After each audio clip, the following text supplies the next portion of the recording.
도 있는데요. 연차 수당 이런 것까지도 내가 다 정확하게 계산해가지고 너는 오늘 뭐 요번 달에는 157만 8,560원이다 이렇게 주고 있는 상황들이 아니니까 그냥 150만 원으로 계약을 한 거니까 그것들이 있는 건데 그런 150만 원에 다 포함되어 있다는 내용의 근로계약서가 좀 필요하신데 그런 걸 이제 포괄임금 근로계약서라고 얘기를 합니다. 그렇기 때문에 작은 사업장에는 이거 좀 필요하세요.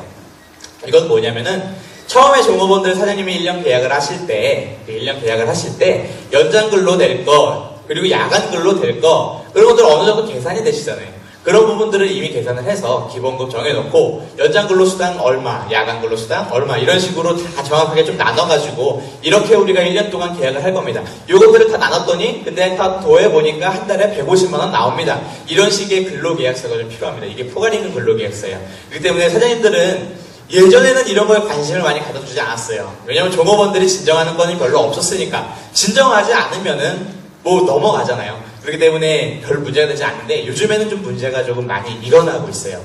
그렇기 때문에 이거를 그냥 묻어둘 수만은 없습니다. 사장님께서 이런 것들 좀 작성을 하셔가지고 이제는 좀 명확하게 좀 명확하게 좀 이런 것들을 구성하실 필요가 좀 있지 않나 싶습니다. 근로계약서에서 좀 얘기를 드렸고요. 이거는 제가 아까 말씀드린 부분 같은 건데 이제 임금이 어떻게 나눠져 있는지 내역이 좀 구체적으로 표시가 돼야 되고요. 그리고 4,580원 제가 얘기 드렸죠? 그거 미달되면 안 되잖아요. 그거 미달되지 않게 만드셔야 되고 연차 같은 것들 이런 것들이 잘 포함되어 있게 만드셔야 되고 예전에는 퇴직금 포함 같은 것도 많이 하셨는데 이거에 대해서 제가 이따가 나중에 다시 한번 설명을 드릴게요. 그리고 기간 그리고 서명, 종업원 서명해가지고 3년간 정도는 보관을 하셔야 돼요. 3년간을 보관을 하시라고 얘기를 드리는 이유는 이런 것들이 이제 공소 시효가 있어요. 시효가 있는데 이게 3년 정도의 시효가 있거든요. 그러니까 3년 후에 종업원이 갑자기 달라갈 수도 있는 거예요. 그때 사장님이 내밀기 위해서는 이제 3년간은 좀 보관을 하셔야겠죠. 제가 이제 임금에 대해서 좀 잘 설명을 드렸어요. 임금이 제 설명이 길었고요. 좀 이제 길지 않게 설명을 드릴 건데 이제 해고에 대해서 하나 설명을 좀 드리려고 합니다. 사장님들이 종업원이랑 일을 같이 하면서 사장님께서 이제 종업원을 속된 말로 자르시는 거 이런 것들을 이제 우리는 해고라고 하고 종업원이 스스로 나가는 걸 사직이라고 하는데 이 부분이 되게 중요해요. 우리나라에서는 종업원들을 좀 보호하고자 하는 차원에서 부당해고라는 법이 있습니다. 부당해고. 부당해고라는 건 뭐냐면은 정당한 이유 없이 그냥 아무 이유 없이 종업원들을 해고할 수 없다라는 게 이제 우리나라 부당해고라는 법이에요. 뭐 어떻게 보면 되게 간단한 법인데 사실 이게 쉽지가 않죠. 그래서 이제 여러 가지 이제 부당해고에 대해서 많이 문제들도 일어나고 이제 여러 가지 일이 있는데 흔하게 사장님들은 종업원들이 이제 만약에 문제를 많이 일으키거나 혹은 내가 사업이 어렵거나 하면은 해고를 하신 경우가 있어요. 이제 해고를 하신 경우가 있는데 먼저 말씀드릴 건 부당해고는 종업원이 5명 이상인 사업장에서 이제 해당 사항이 있는 부분인데요. 이제 해고를 하신 경우가 있는데 사장님들이 이제 종업원들에게 정당한 사유가 없을 때나 내가 이제 뭐 경영상 어려움이 있을 때는 권고사직 같은 걸 좀 하셔야 돼요. 종업원들을 무작정 이렇게 해고를 하시는 게 적법한 건 아니고요. 이 권고사직 좀 너 사정 알지 않냐? 혹은 우리랑 좀 맞지 않는 것 같은데 어떻게 생각하느냐? 이래서 보면은 이제 종업원들도 인정을 하는 종업원들 많죠, 대부분. 냉면집인데 겨울까지 그 사람 데리고 있을 수는 없잖아요. 그러다 보면 종업원들도 수긍을 하고 이제 그만둔다고 얘기를 할 때가 많아요. 그래가지고 이제 고용관계가 종료가 되는데 사장님들께 제가 강조드리고 말씀드리고 싶은 거는 반드시 그럴 때 사직서를 좀 받아두시는 게 정말 중요합니다. 사직서가 없다라는 것만으로도 이제 부당해고라는 법에 걸릴 때가 굉장히 많거든요. 그렇기 때문에 종업원들이 막 계속 잘못했을 때는 정당한 절차에 밟아서 해고를 하셔야 되고 권고사직할 때나 종업원이 스스로 나간다고 했을 때는 반드시 사직서를 좀 받아두셔야 돼요. 이런 경우가 있어요. 어떤 경우가 있냐면 종업원이 자기가 나가겠대요. 사정이 있어서 뭐 다른 일자리를 구했다고 한다던가 해가지고 자기가 나간다고 해요. 그럼 사장님도 그냥 흔쾌히 보내줬어요. 근데 한 3개월 정도 지나고 나서 갑자기 노동청에 전화가 온 거예요. 부당해고 당했다고 그 사람이. 사장님 좀 어이가 없죠? 아니 자기가 나간다고 했는데 무슨 부당해고입니까? 증인들도 있어요. 내 종업원들이 다 들었는데 그 사람이 나간다고 한다는 거. 노동청에 갑니다. 그런데 노동청 직원도 사장님이 말하는 게 맞다는 건 알고 있어도 어쩔 수 없이 부당해고가 되는 경우가 있어요. 제가 아까 처음에 말씀드린 것처럼 사직서가 없기 때문에 사직서가 없으면 사직서가 없는 거 그 이유 하나만으로도 부당해고가 성립이 되거든요. 이게 사실 어떻게 보면 사장님들한테 굉장히 억울할 수도 있고 위험할 수도 있는데 부당해고 되면 어떻게 되냐면 그 사람은 다시 불러와야 돼요. 같이 일을 다시 해야 돼요. 그러면서 어떤 일이 생기냐면 그 사람은 3개월 동안 일을 안 했음에도 불구하고 3개월치에 대한 임금을 주셔야 되거든요. 일을 안 했어도 이제 그게 해고가 된 게 아니기 때문에 사장님이 굉장히 억울하시죠. 그리고 그 사람을 계속 데리고 있을 수가 없기 때문에 그때 가서 또 정당하게 해고를 하시거든요.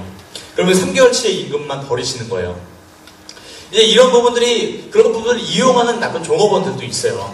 그렇기 때문에 이 부분을 좀 피해 가시려면은 사직서만 받아주시면 돼요. 사직서가 좀 어려운 건 아니거든요. 사직서라는 거는 그냥 종업원 이름, 그리고 내가 어떠어떠한 사유에서 뭐 이제 사직합니다. 이런 식으로 내용 좀 잠깐 쓰시고, 그리고 날짜 쓰시고, 종업원 사인만 받아주시면 그래도 구색이 맞춰져요. 그런 문서라도 있으면은 부당해고라고 판결나진 않을 거예요. 종업원이 스스로 사인하고 이제 한 부분들이 있으니까. 그렇기 때문에 반드시 조금 이 부당해고에 대해서 각별하게 좀 생각을 하시고 사직서만 좀 받아주시면 좋겠다 이렇게 생각을 합니다.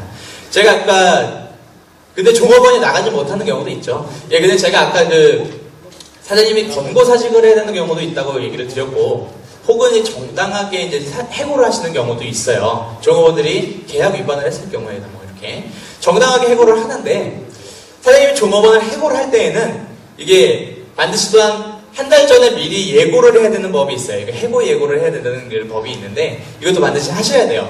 해고 예고 같은 경우에는 종업원 5인 이상 사업장에만 해당 사항이 있는 것이 아니라 모든 사업장에 다 해당 사항이 있거든요. 종업원 한 명만 있더라도 해고 예고는 하셔야 돼요. 이건 뭐냐면은 한 달 전에는 미리 얘기를 하는 거예요. 그 종업원이 다른 일자리를 알아볼 수 있는 기회를 주자는 취지죠. 그렇기 때문에 사장님들께서는 한 달 전에 예고를 하셔야 되는데, 혹 한 달 전에 예고를 못하는 경우가 있잖아요. 그냥 맞바로 실장을 두고 있었는데 다른 실장이 온다든가. 예를 들어서 그런 경우가 있으면은 사장님이 예고를 하지 못했을 경우는 한 달치에 대한 해고 예고 수당을 지급을 하셔야 돼요. 그러니까 이런 것들도 잘 생각을 하셔가지고 해고의 계획이 있거나 그런 경우가 있으실 때는 반드시 한 달 전에 미리 예고를 하시는 부분이 필요합니다. 자, 제가 이제 두 가지에 대해서 설명을 드렸어요. 근로계약서 만드셔야 됩니다. 그리고 해고를 할 때 조금 유념하셔야 됩니다. 이렇게 얘기를 드렸는데, 이제 퇴직금에 대해서 좀 설명을 드리려고 합니다. 사장님들 지금 퇴직금에 대해서 아마 가장 골머리 앓고 계실 거라고 생각을 해요. 요즘 문제가 정말 많이 일어나고 있죠. 아마 노동청에서도 퇴직금에 대한 문제가 가장 많을 것 같아요. 지금 사장님들도 아마 많이 피부로 느끼시는 분들도 계실 거예요. 옛날에는 음식 사업장이나 물론 작은 사업장에 퇴직금이 어디 있었냐 이렇게 생각하시는 분들도 많고, 실질적으로도 그걸 가지고 문제 삼는 종업원들도 그렇게 많지는 않았어요. 그렇지만 요즘에는 거의 대부분의 종업원들이 이걸 알고 있고 문제를 삼죠. 아까 전에 제가 그 남자 사진 보여준 것처럼 종업원들이 이제 관두게 되면은 딱 금액이 걸려져 있기 때문에 이걸 그냥 넘어갈 생각을 잘 하진 않아요. 속으로도 막 끙끙 앓다가 한번 진정해볼까? 사장님한테 한번 달라고 해볼까? 이러다가 이제 달라고 하면 사장님은 뭐 위로금 쪽으로 조금 주시거나 그러면 종업원들이 난 더 받아야겠다, 노동청에 진정하거나 이런 경우가 굉장히 많습니다.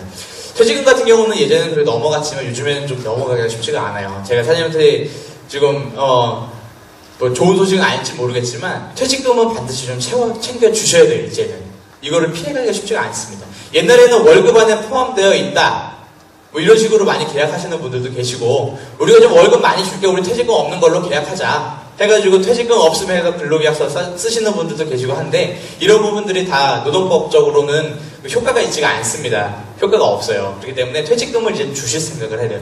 퇴사를 했을 때 목돈 형식으로 퇴직 금액이 나가야 됩니다. 일반적으로 종업원들 5인 이상 사업장 같은 경우에는 1년 이상 일을 했을 때에는 한 달치 월 급여가 퇴직금이 되잖아요. 일반적으로 그렇게 계산을 하는데, 이 4인 이하 사업장도 이제 퇴직금을 주라는 법이 생겼어요. 4인 이하 사업장. 종업원 1명 있어도 이제 퇴직금을 줘야 됩니다. 만약에 근데 이거는 언제 생기냐면 2010년도 12월 달에 생긴 이제 법이에요. 그렇게 간단하게 생각하시면 되는데, 2010년 12월 달에 갑작스럽게 이제 생겨났기 때문에 향후 2년 동안, 그때로 향후 2년 동안, 그러니까 올해예요. 올해까지는 그 4인 이하 사업장 같은 경우에는 퇴직금이 발생되면 그 발생된 퇴직금의 50%만 줘도, 반만 줘도 법적으로 문제는 없습니다.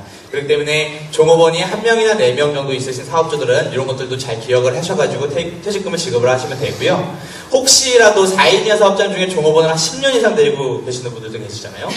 그러면 난 10년 이상 데리고 있었는데 법이 생겼으니까 10년치를 다 줘야 되나? 50%를 준다 그래도 너무 부담스러운데? 이렇게 생각하시는 분들도 계세요. 네, 이거 10년치 다 주실 필요는 없고 제가 아까 말씀드린 개정된 2010년 12월부터 계산을 해서 주시면 돼요. 예, 그렇기 때문이니까 4인 이하 사업장도 이제 퇴직금을 줘야 된다. 이제 여기까지 제가 얘기 들으면 사장님은 이제 가슴이 답답합니다. 내가 이제 퇴직금을 줄 생각은 안 하고 있었고, 아직까지도 뭐 퇴직금에 대해서 전혀 생각하지 못했거나, 아니면 요즘에 이제 문제가 된다 가지고 고민만 하고 있는데 이거 어떻게 되나 이렇게 생각하시는 분들 계시는데, 제가 한 가지 조금 이제 방법을 좀 말씀드릴게요. 이것도 퇴직금을 주는 방법이긴 한데, 그러니까 퇴직금을 주시려고 이제 종업원들은 다시 계약하시는 부분이 좀 좋아요. 그러다 보면 사장님이 좀 금액이 좀 많이 주시는 거일 수도 있어요. 이미는 이제 퇴직금 안 줄 생각으로 금액을 좀 높여주셨으니까. 이런 부분을 좀 줄이시는 사장님들도 계세요. 그러니까 임금을 좀 줄이는 건데 종업원의 반발이 만만치 않겠죠.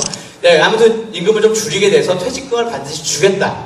1년이 되면은 퇴직금을 주겠다. 이런 식으로 하면은 이제 종업원들 중에서는 이제 어떻게든 금액은 1년으로 보면은 동일한 금액이니까 오케이 좋습니다 그렇게 하겠습니다 이렇게 한 종업원들도 있는데, 혹 종업원들 중에는 대부분 1년 이상 할지 내가 6개월만 할지 3개월만 할지 알지 못하는데 내가 그걸 못 받는 그런 계약을 하고 싶지 않은 종업원들이 굉장히 많거든요. 근데 이런 종업원들을 좀 위해서라면, 그러니까 1년이 돼야 퇴직금은 원래 생기는 건데 1년이 다 되지 않더라도, 너가 만약에 6개월을 일을 하더라도 혹은 3개월을 일을 하더라도 퇴직금, 예를 들어서 그게 11개월에 대한 한 달치 월급이니까 3개월 일하면 12분의 3, 6개월 일하면 12분의 6, 그래서 반. 이 정도에 대한 퇴직 금액을 내가 조금 유로금쪽으로 다시 챙겨주겠다, 반드시. 이런 식으로 뭐 계약서에 써도 되고요. 주겠다는 거니까. 사장님이 준다는 건 전혀 문제되지가 않아요.